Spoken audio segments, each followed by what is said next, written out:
Thames நதிக்கரை ஒரு பிச்சைக்காரர். யோசிப்பீங்க, லண்டனில் ஏதுரா பிச்சைக்காரர்? உங்களுக்கு தெரியாது, எல்லா நாட்டிலையும் பிச்சைக்காரன் உண்டு. எல்லா நாட்டிலையும் பிச்சைக்காரன் உண்டு. லண்டன் பிச்சைக்காரனை நானே பார்த்துருக்கேன். என்ன, அவனோட நான் வர்த்தக ஒப்பந்தம் போடலையே ஒழிய நான் பார்த்துருக்கேன், நல்லா பார்த்துருக்கேன். அவங்க எப்படி தெரியுங்களா, பிச்சை கேட்க மாட்டாங்க, கொண்டு வந்து நெருப்பட்டி கொடுப்பாங்க. ஸ்மோக் பண்ணுறதுக்கு நெருப்பட்டி கொடுத்தா, கேண்டில் கொடுத்தா நீங்கள் காசு கொடுக்கணும். அது என்ன, ஒரு 10 பைசா மதிப்புள்ள பொருள் அந்த கொடுப்பான், நீங்கள் 5 ரூபா மதிப்பு கேஷை கையில் கொடுக்கணும். பிச்சை எடுக்கிறது வெறும் கை நீட்ட மாட்டாங்க. எல்லா நாட்டிலையும் பிச்சைக்காரன் உண்டு. இந்த தேம்ஸ் நதிக்கரையில், நம்ம ஊர் நதிக்கரையிலாம் பெஞ்சு போட்டிருப்பான்ல, இப்படி அது மாதிரி தேம்ஸ் நதிக்கரையிலையும் ஒரு கட்டை கட்டியிருப்பான். ரொம்ப நல்லா இருக்கும், அழகாக இருக்கும் பார்க்கறதுக்கு. அந்த தேம்ஸ் நதிக்கரையில் ஒருத்தர் இப்படி தள்ள கை வச்சு இப்படி படுத்துக்கிட்டே இருந்தான். நல்ல சார், அவனுக்கு ஒரு பெரிய அதிசயம் சார், பிச்சைக்காரனாகவே இருக்கும், நம்ம லைஃப் பிச்சைக்காரனாகவே போயிடுமோ, வாழ்க்கையில் ஒன்றுமே நமக்கு கிடைக்காதோ, அப்படி வருத்தப்படுறான். அப்படி வருத்தப்படுற நேரத்தில் திடீர்னு ஒரு பெரிய கார் வந்து நின்றுது சார். அலட்சியமாக அப்படி பார்த்தான். யார் அப்படி, ஒரு 19-20 வயசில் ஒரு உலக பேர் அழகி இறங்கி வர்றான். வந்து இவன்ட்ட கேட்குறா, எதுக்கு நீங்கள் படுத்திருக்கிற, குளிரில் படுத்திருக்கிற, எந்திரி காரில் ஏறு. இவருக்கு அப்படியே அதிர்ஷ்டம். காரில் ஏறணும். காரை கொண்டு போய் வீட்டில் நிறுத்தினான். நான் உனக்கு சாப்பாடெல்லாம் ரெடி பண்ணி வைக்கிறேன், நீ போய் குளிச்சுட்டு வா போ அப்படின்னு.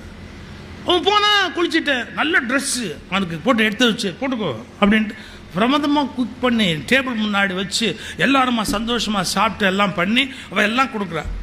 அதுக்கு விட இன்னும் சஸ்பென்ஸ், அந்த கதை போகுது. அப்படியே எல்லாம் முடிஞ்ச உடனே அவன் அப்படி கையில் அப்படி கொக்கி போடுற மாதிரி கையில் அப்படி கொக்கி போட்டு அவருடைய பெட்ரூம் கழிச்சிட்டு போகிறா.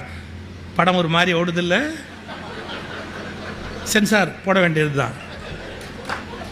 அப்படி கையில் அப்படி கொக்கி போட்டு அப்படி அழைச்சிட்டு போய் அந்த பெட்டில் போய் 2 பேரும் படுக்கிறாங்க. அப்படி படுக்கும்போது ஒரு 2 minutes அப்படியே ஒரு பாட்டு பாடுறான், இவன் ஒரு பாட்டு பாடுறான், அப்படியே அந்த பெட்டில் படுக்கிறான். அப்போ அவன் சொல்கிறா, ஏய் தள்ளிப்படு. ஒரு பெட்டில் எப்படி படுக்கணும்னு கூட தெரியல, இன்னும் கொஞ்சம் தள்ளிப்படு, அந்த பக்கம் படு, தள்ளிப்படு. அப்படி தள்ளிப்படுத்தான். தொப்புன்னு சத்தம் கேட்டது. தேம்ஸ் நதி அவனை அடித்து கொண்டு போனது. இதுதான் கதை. இவ்வளவு நேரம் கண்டது கனவு. கொஞ்சம் தள்ளிப்படுத்தா, கனவுல வந்ததை நனவுல செஞ்சா கதை முடிஞ்சு போயிடும். கொஞ்சம் தள்ளிப்படு அப்படின்னா தள்ளிப்படுத்தா போயிட்டா. இந்த சிக்கல் இருக்கு பாத்தீங்களா, எது வரைக்கும் பொய், எந்த கணத்துல பொய் உண்மையா மாறும், அல்லது எந்தெந்த பொய்க்குள்ள எந்தெந்த உண்மை உறங்கி கொண்டு இருக்கிறது, இதெல்லாம் தேடி கண்டுபிடிக்கிறதுக்கு பேர் தான் வாழ்க்கையினுடைய தேடல், ஞானம்.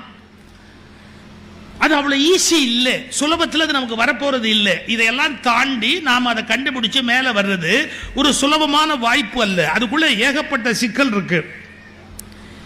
இப்போ நம்ம கொஞ்சம், அதாவது நான் முதல்ல ஒரு கிரவுண்டு ப்ரிப்பேர் பண்ணிட்டேன். இப்போ அதுக்கு மேலே ஒரு பகுதி மட்டும் நம்ம டிராவல் பண்ணா போறோம். பொய்களை நம்மால் வாழ்க்கையில் தவிர்க்க முடியாது என்பது உண்மை.